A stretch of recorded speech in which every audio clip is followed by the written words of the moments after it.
Señor amado, te damos gracias en esta mañana por un día más, Señor, que podemos adorar. Un día que hemos sacado, Señor, para escuchar tu palabra. Un espacio en el que vamos a dedicar nuestro tiempo para honrarte y glorificarte, Señor, con nuestro corazón y nuestros labios, porque solo a un lugar podemos ir. Ese lugar tiene palabras de vida eterna. Ese lugar es tu presencia, Señor. Te adoramos, Espíritu Santo de Dios.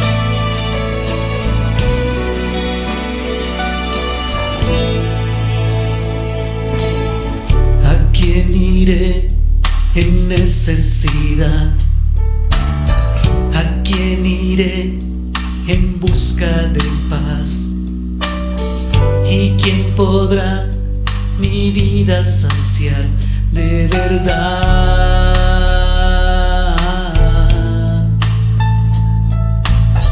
¿Quién más tendrá de mi compasión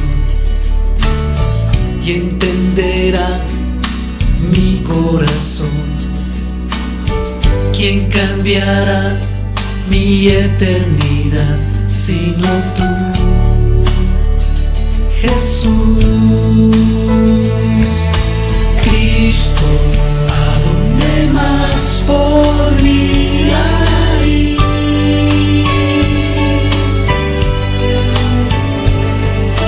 Cristo, ¿qué otro lugar puede existir?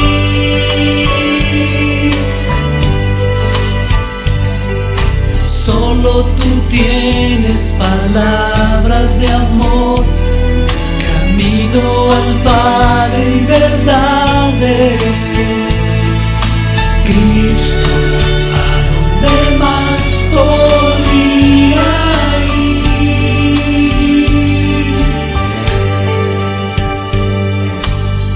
¿A quién iré en necesidad? ¿A quién iré en busca de paz? ¿Y quién podrá mi vida saciar de verdad?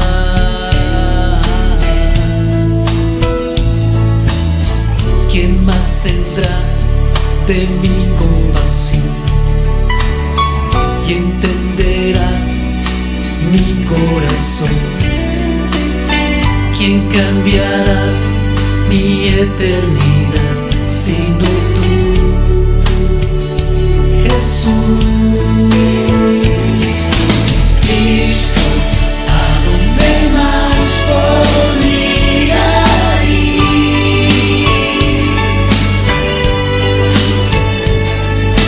Cristo, ¿qué otro lugar puede existir?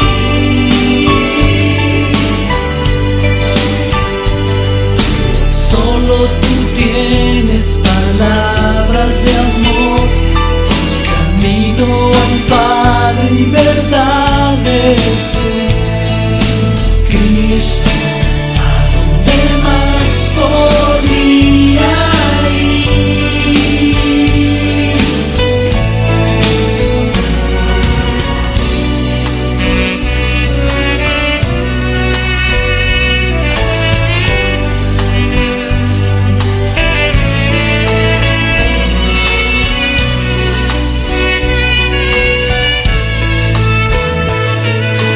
Cristo, ¿a dónde más podría ir?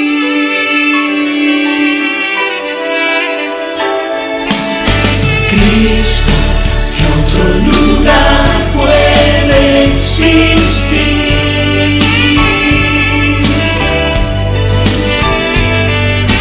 Solo tú tienes palabras de amor, camino al Padre y verdad eres tú. Cristo, ¿a dónde más podría ir?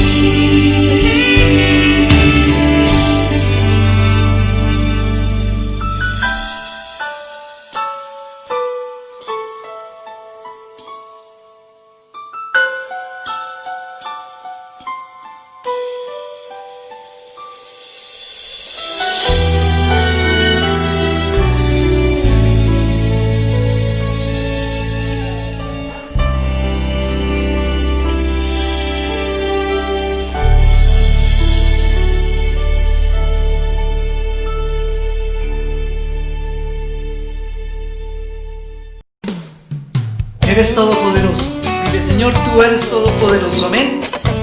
Vamos a adorar la iglesia. Única razón de mi adoración eres tú, mi Jesús. El único motivo para vivir eres tú, mi Señor. Mi única verdad está en ti, eres mi luz, mi salvación. Mi único amor eres tu Señor, y por siempre te alabaré. Tú eres todo poderoso, eres grande y majestuoso. Eres fuerte, invencible, y no hay nadie como tú.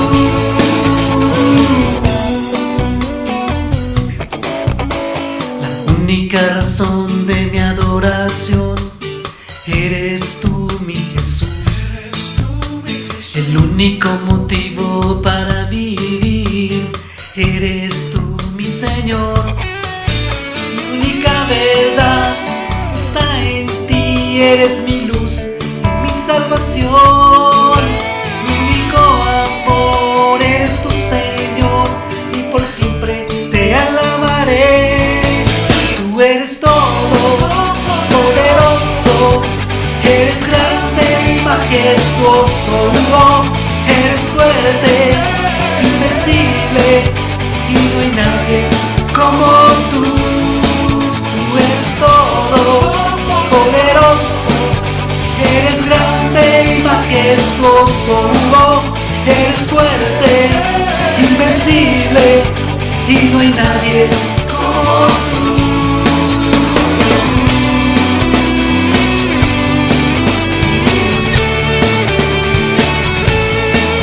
Oh sí, Señor, te adoramos, te glorificamos. Dice la iglesia.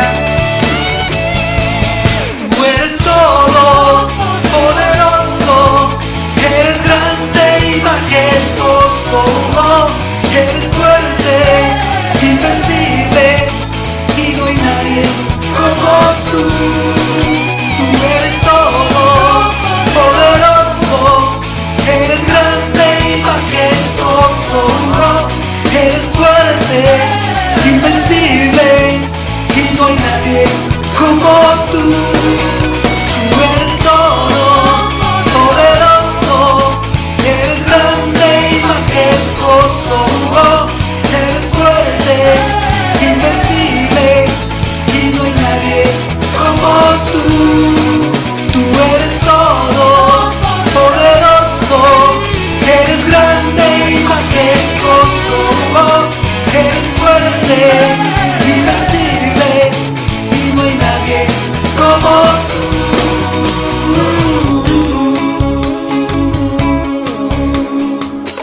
Oh sí, Señor, te adoramos. Dile, iglesia, tú eres todopoderoso, tú eres digno de la gloria, Señor. Te honramos, precioso Dios.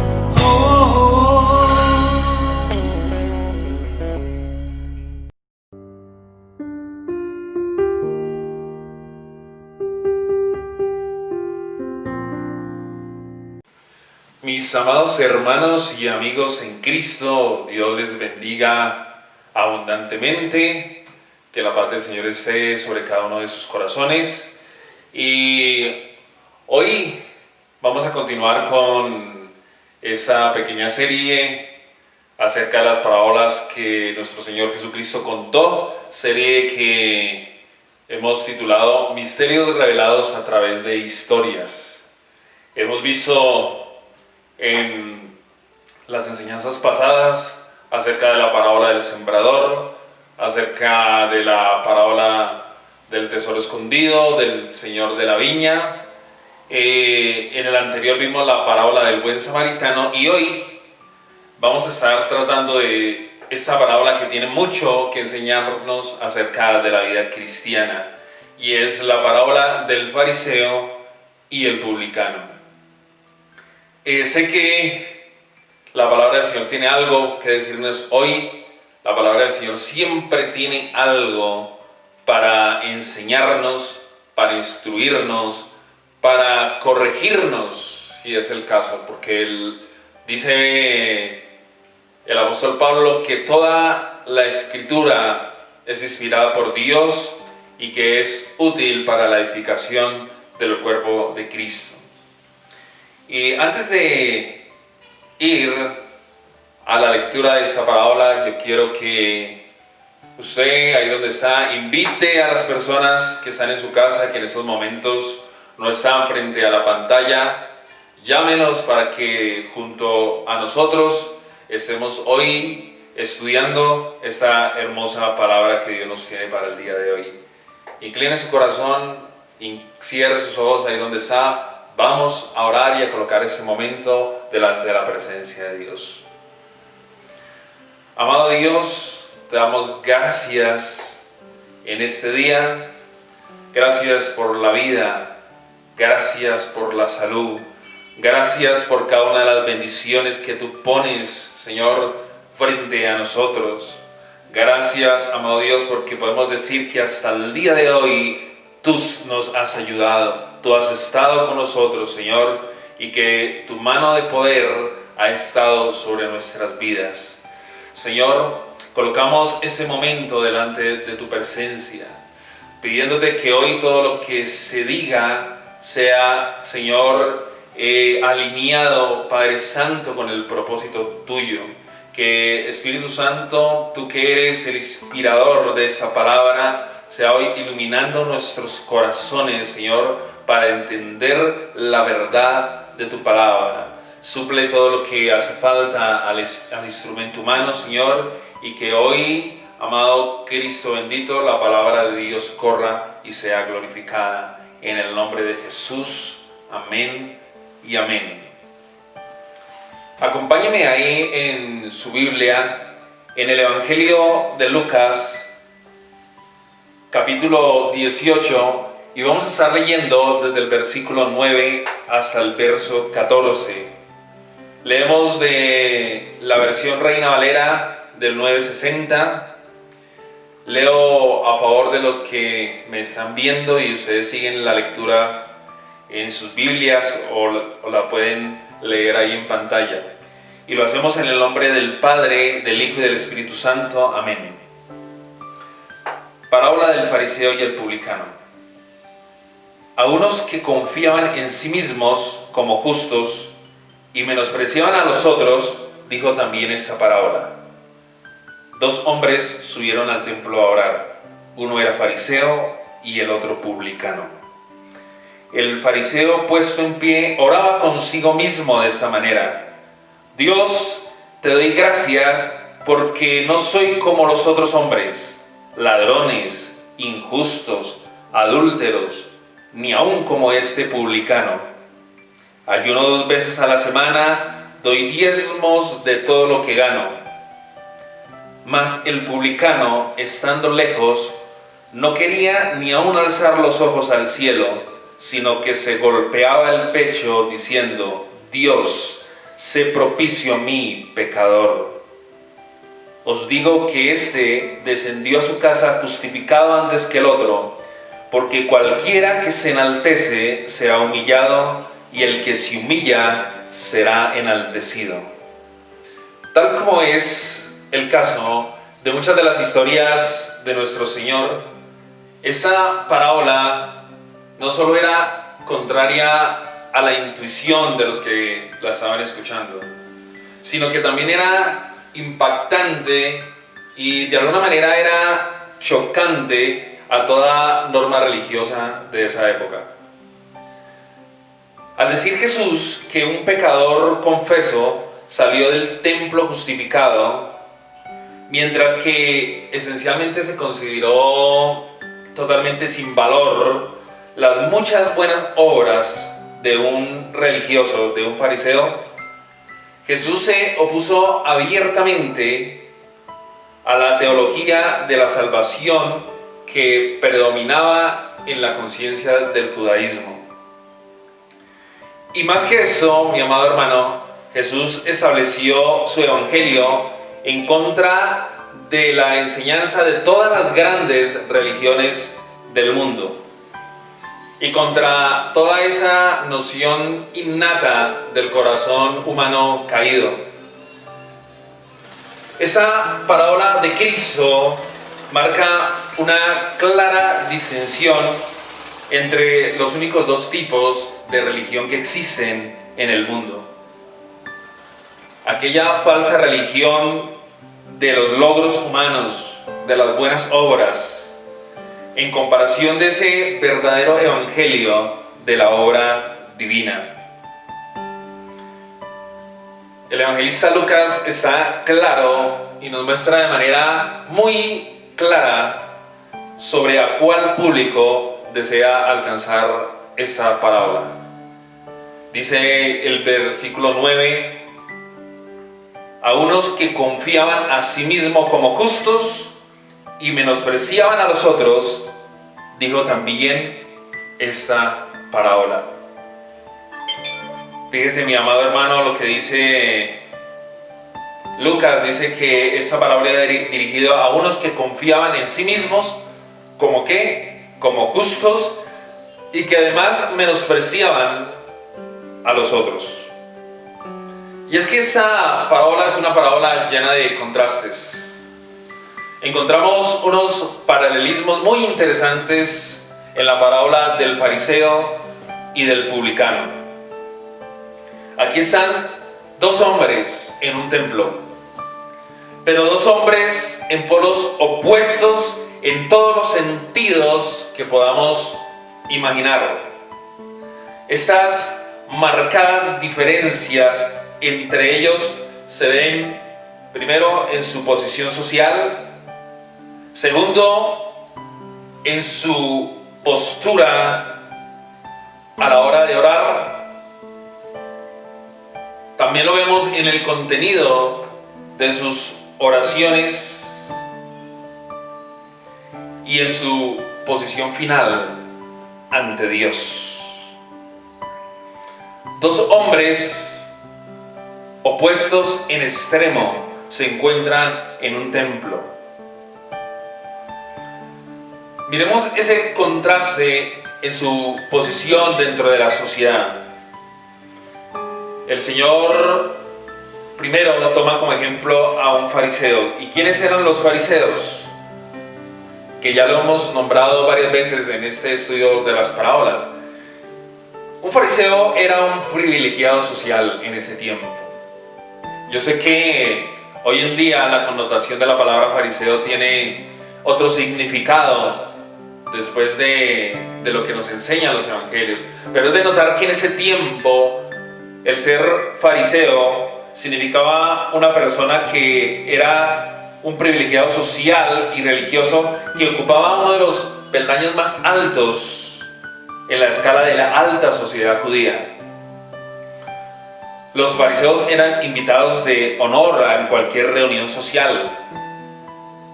Invitar a un fariseo a una reunión le daba un estatus a esa reunión. Mi hermano, quizás si usted y yo estuviéramos en ese tiempo y fuéramos con uno de nuestros hijos y pasara por ahí un fariseo, quizás le diríamos al niño: mira, fíjate, así debe ser cuando seas grande. La gente los veía con admiración. Sin duda, en el tiempo de Jesús era la secta religiosa más estricta y más influyente en todo Israel. La Biblia nos habla de algunos fariseos que se acercaron a Cristo, que creyeron en el Evangelio de Jesucristo. Nos habla de Nicodemo, aquel que vino a Jesús de noche, preguntándole acerca de la vida eterna. También nos habla de José de Arimatea, quien fue quien bajó el cuerpo del Señor Jesucristo de la cruz y quien proveyó de una sepultura para el cuerpo de Cristo. Y nos habla quizás de aquel fariseo que Dios utilizó de una manera extraordinaria para bendecir la iglesia de Cristo a través de todos los tiempos. Y estamos hablando del apóstol Pablo, quien antes era Saulo, el fariseo. Él mismo se describe y dice, hablando de su pasado, en cuanto a la ley, fariseo. Y el Señor lo llamó para creer en el Evangelio, y después de haber creído en el Evangelio dijo, todas esas cosas que yo estimaba de valor han venido a ser para mí como basura por amor al conocimiento del Evangelio de Cristo. Pero a excepción de estos casos, en general, los fariseos se opusieron a Jesús a lo largo de su ministerio terrenal. Eran sus opositores más acérrimos. Fueron los que en última instancia iniciaron y planearon la conspiración para matar a Jesús. Perdón. ¿Y cuál era el problema con esos fariseos? El problema es que el Señor lo describe como alguien que tenía toda la apariencia de ser campeones de la justicia. De hecho, esas apariencias externas eran lo que más le preocupaban a ellos. La idea de la justicia de ellos era principalmente cosmética, era principalmente superficial. Lo más importante para ellos era lo que los demás vieran en ellos. Jesús los llama en el Evangelio de Mateo, capítulo 23, verso 24, le dice, guías ciegos, que coláis el mosquito y tragáis el camello. ¿Sabe usted?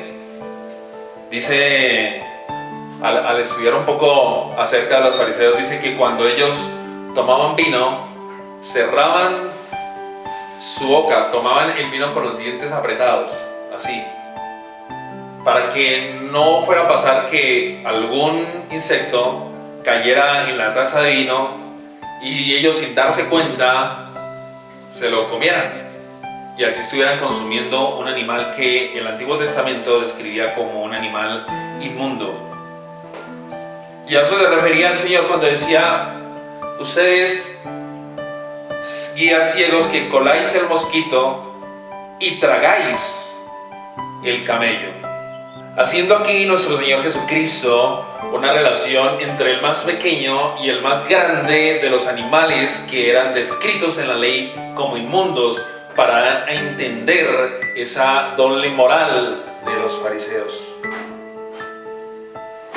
Y en el extremo opuesto de la escala social estaban los publicanos, los recaudadores de impuestos, que eran las personas sin duda más detestadas en todo Israel. Estos publicanos recaudaban los impuestos para el Imperio Romano.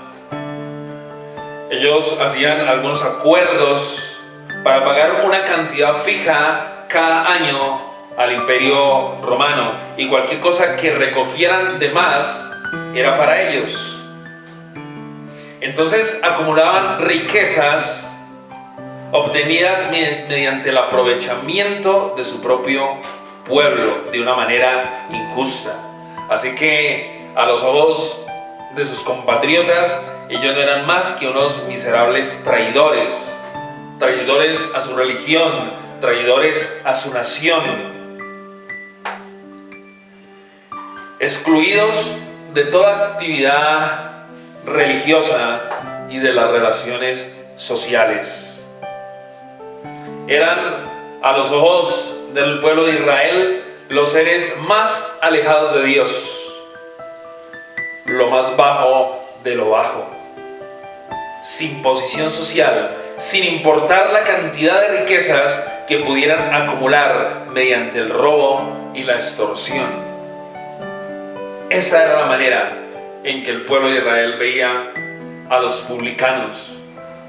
No eran queridos, eran vistos como unos traidores porque trabajaban para aquel imperio que los oprimía. Y aparte de eso, cobraban más de lo que era para obtener una ganancia injusta. Así que aparte de traidores, los veían como ladrones. Y vemos aquí esa gran diferencia, ese contraste social entre un fariseo y un publicano. Pero aquí encontramos más diferencias interesantes que nos traen algunas enseñanzas, porque algunas de esas diferencias las vemos también en su postura. El contraste en el comportamiento físico de estos dos hombres es también muy significativo. Dice el versículo 11, dice: el fariseo puesto en pie, oraba consigo mismo. Ahora, hermano, yo pregunto, ¿hay algún problema con orar de pie? ¿Está mal orar de pie? ¿Hay algo malo en que se ore estando en pie? No, el problema no es orar de pie. De hecho, esa era la posición más usual para orar en el templo. Las personas oraban de pie, levantaban sus manos al cielo, sus ojos al cielo, y esa, mi amado hermano, era una posición de adoración, una posición de humillación delante de la presencia de Dios. El problema no era orar de pie. De hecho, el mismo Señor Jesús, hablando a sus discípulos, dijo: cuando ustedes oren de pie, perdonen las ofensas a los demás. O sea, el problema no estaba en que ese fariseo estuviera orando de pie. El problema está en que él tomó y eligió una posición en un lugar distintivo. O sea, en el corazón de ese fariseo la idea era, sin duda alguna, que él quería destacarse, ser visto por los demás. Y dice el Evangelio de Mateo, capítulo 6, versículo 5, dice nuestro Señor Jesús, dice: y cuando ores, no seas como los hipócritas, porque ellos aman el orar en pie en las sinagogas y en las esquinas de las calles para ser vistos por los hombres. El problema no estaba en la posición física, sino en la posición del corazón de ese fariseo, que quería ser visto, que buscó un lugar en el templo lo más cerca que podía estar al lugar santísimo. Usted sabe que nadie podía entrar al lugar santísimo, pero él buscó dentro del templo un lugar lo más cerca al lugar santísimo, porque en su propia mente él creía que le pertenecía estar ahí. Buscó un lugar donde se destacara y donde pudiera ser visto. Y aquí vemos la actitud de ese fariseo, en contraste del publicano, que dice el versículo 13, dice que el publicano también entró al templo, pero se ubicó en un lugar aparte, lejos. ¿Lejos de qué? Lejos del lugar santísimo, lejos de aquel lugar dentro del templo que representaba la presencia de Dios. Quizás se hizo allá en los límites, en la parte más al fondo del templo. ¿Por qué? Porque él sabía que no merecía estar en la presencia de Dios. Incluso este publicano sintió que no merecía estar junto a otros adoradores. Quizás él consideró que él no estaba a la par de aquellos que estaban en el templo adorando a Dios. Y dice la Biblia que, a diferencia del fariseo, este no podía ni siquiera alzar los ojos al cielo. Tenía un profundo sentimiento de culpa, de vergüenza intensa. Hermano, no sé si usted alguna vez ha tenido este sentimiento de vergüenza. Cuando usted ha cometido un error con alguien, usted sabe que se ha equivocado. y tiene que pedir disculpas o está frente a esa persona ante la cual usted se equivocó. ¿Cierto que cuesta mirarle a los ojos? ¿Cierto que es difícil mirarle a la cara? Nos es difícil porque nos sentimos avergonzados. Y ese publicano siente una vergüenza intensa delante de la presencia de Dios. Sabía y era consciente que era indigno. Sintió claramente el peso de su alejamiento de Dios. Todo en su postura lo decía. Dice el versículo 13, lea conmigo. Dice el versículo 13 que se golpeaba el pecho. Así que, hermano, aquí está un hombre haciendo un gesto muy inusual en la Biblia que demuestra la angustia extrema. ¿Y por qué ese hombre se golpeaba el pecho? ¿Por qué no se golpeaba otra parte del cuerpo? ¿Por qué no se golpeaba la cara, la cabeza? Porque, amado hermano, nuestro verdadero carácter se define por lo que somos por dentro, por el interior de una persona. Y aquí, cuando la Biblia habla del asiento de nuestros pensamientos, de nuestros deseos, de nuestra voluntad, de nuestros afectos, las Escrituras hablan de todo esto del interior del hombre como el corazón. Y aquí, hermano, es obvio que no estamos hablando del órgano literal del corazón, sino que la Biblia habla del corazón como del hombre interior, como del verdadero yo, como de lo que somos realmente. Jesús afirmó en el libro de Marcos, capítulo 7, del 21 al 23, dijo: porque de dentro del corazón de los hombres salen los malos pensamientos, los adulterios, las fornicaciones, los homicidios, los hurtos, las avaricias, las maldades, el engaño, la lascivia, la envidia, la maledicencia, la soberbia, la insensatez.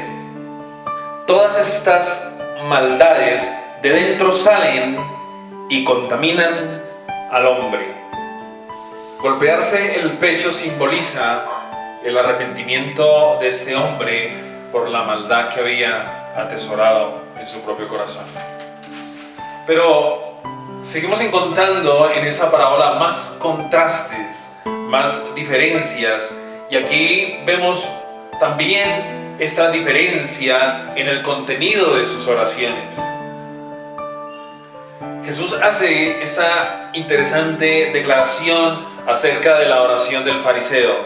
Dice el versículo 11, dice que él oraba consigo mismo.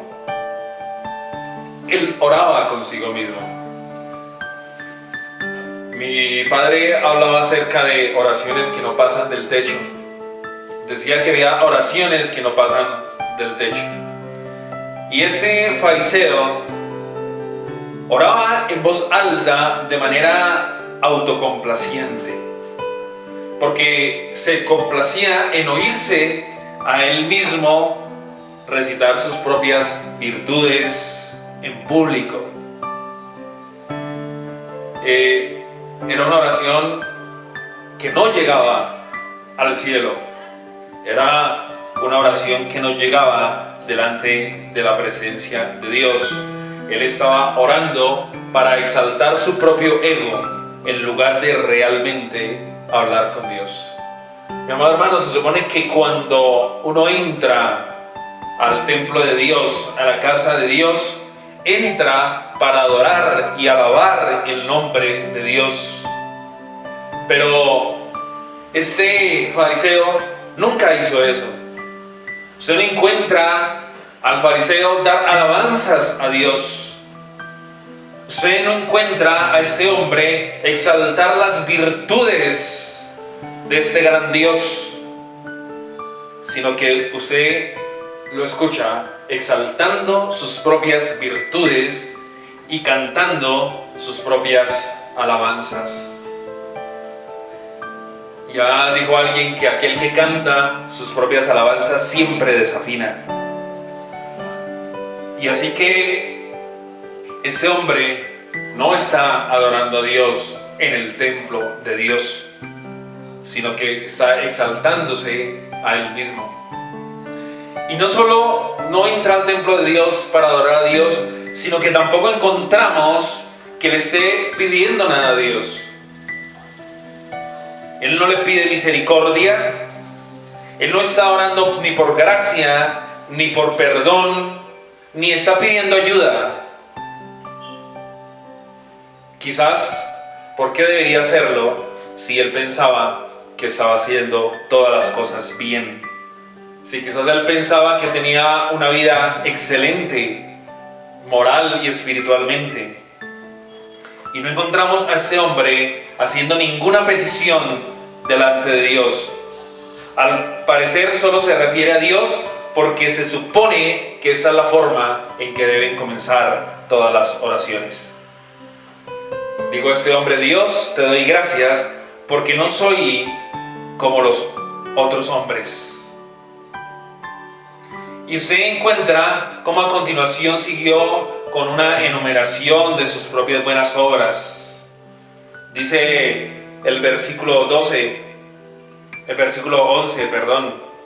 dice: te doy gracias porque no soy como los otros hombres. Y comienza a compararse con lo peor de lo peor. Dice: te doy gracias porque no soy como los demás hombres, ladrones, injustos, adúlteros, ¿cierto? Él está dando un resumen de los fracasos morales de los demás y empieza a compararse. Mi amado hermano, ¿cómo nos gusta compararnos? ¿Cómo nos gusta andar comparándonos con los demás? ¿Cierto? Cuando usted siente que no ha sido un buen esposo, inmediatamente usted prende el radar, ¿cierto? Prende las antenitas de vinil como el Chapulín Colorado y empieza a buscar a alguien que sea un peor esposo que usted.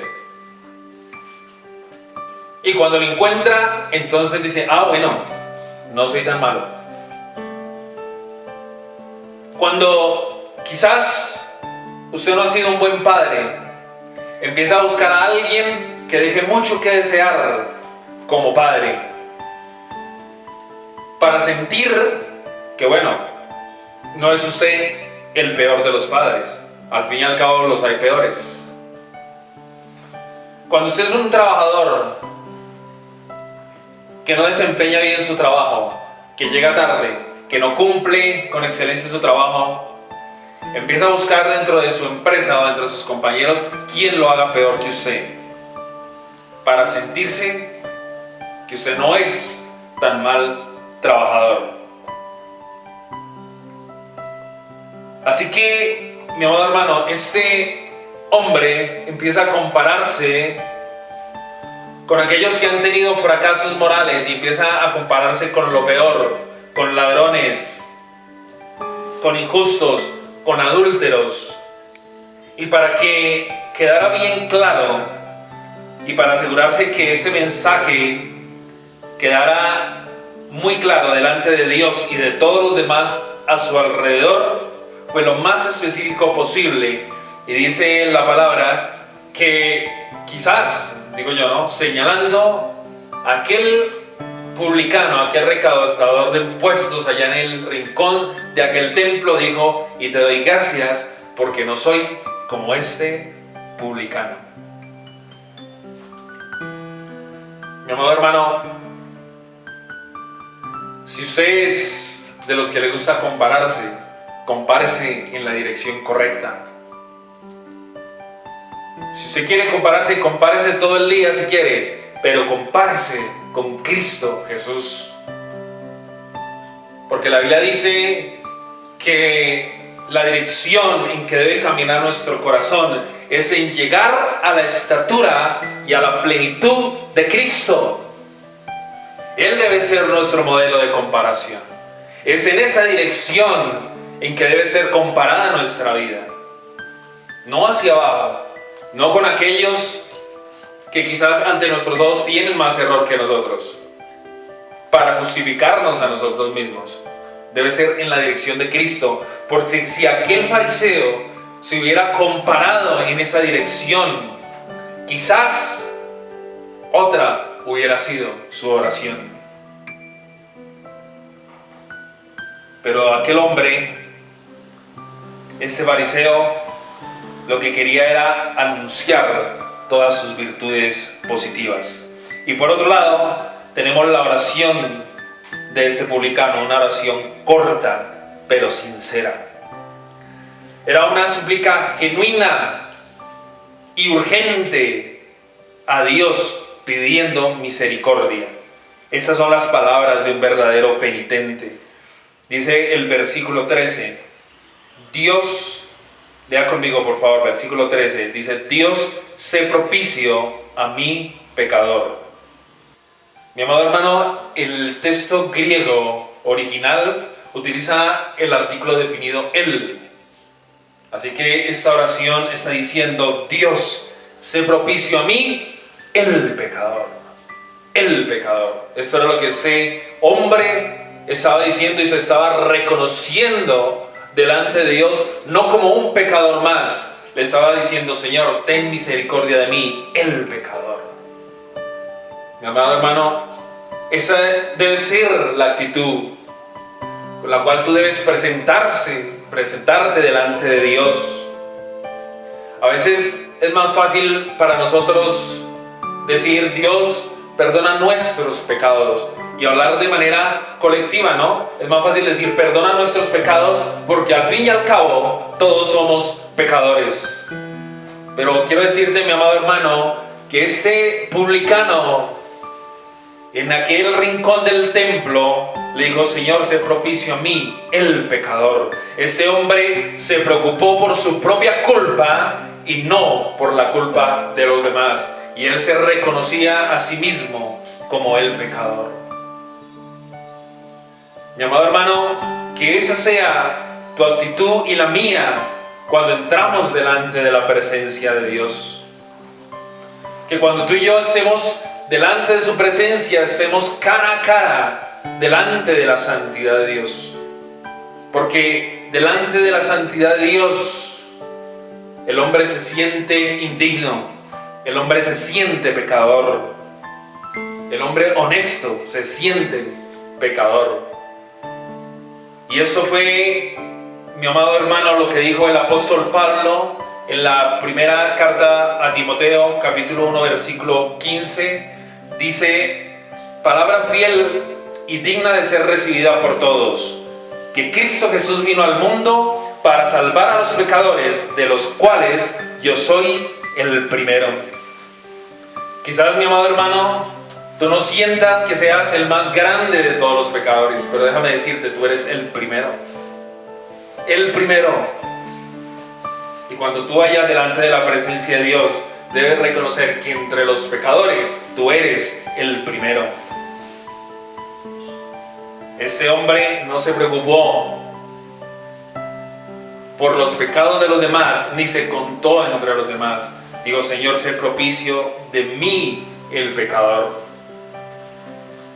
Así que, mi amado hermano, encontramos aquí muchos contrastes y muchas diferencias, pero quizás la principal diferencia, la diferencia fundamental entre este fariseo y el publicano se reduce a una muy clara distinción entre los dos hombres. El publicano se arrepintió verdaderamente. El fariseo parecía no sentir necesidad de arrepentimiento. Porque cuando una persona es justa ante sus propios ojos, siente que no tiene necesidad de que arrepentirse.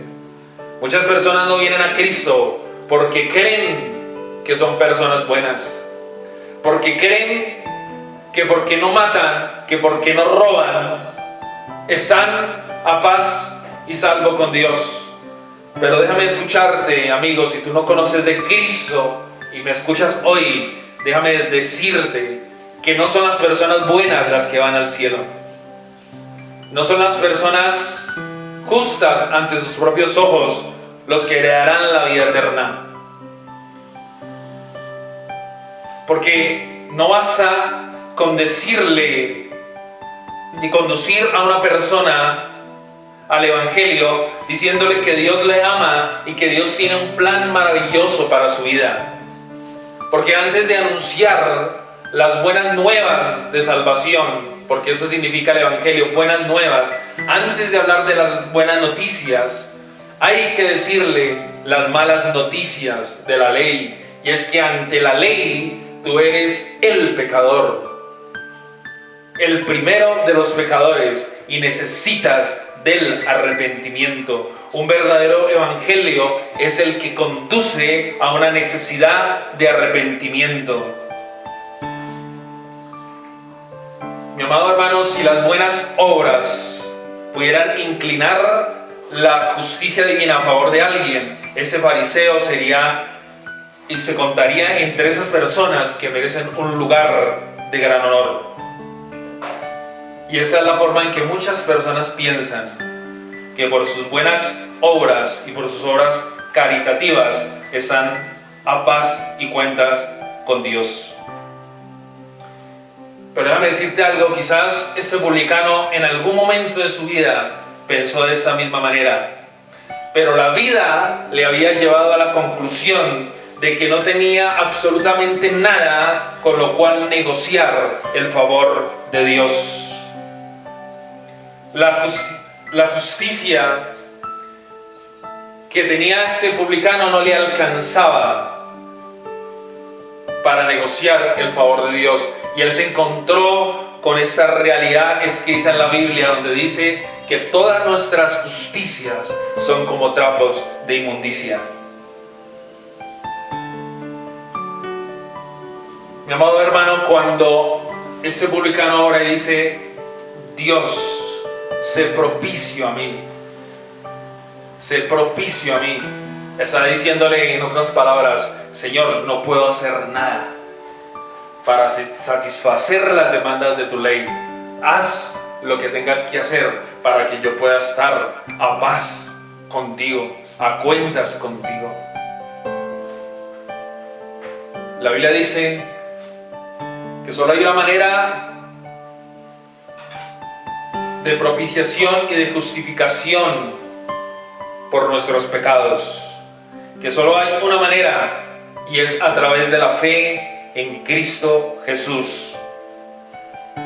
Las religiones se dividen en dos caminos: la religión de Caín y la religión de Abel.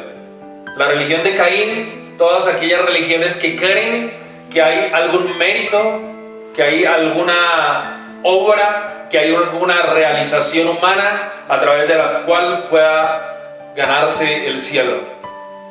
Caín trajo lo mejor de la tierra, lo mejor del esfuerzo de su trabajo. Pero sabe una cosa, la Biblia dice que Dios no miró con agrado la ofrenda de Caín, porque aunque había traído lo mejor de su esfuerzo, su corazón era soberbio.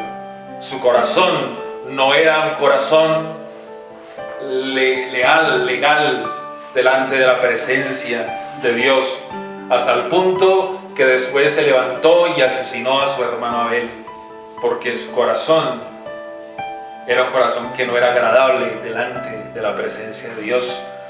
Pero la Biblia dice que Abel presentó una ofrenda, un corderito.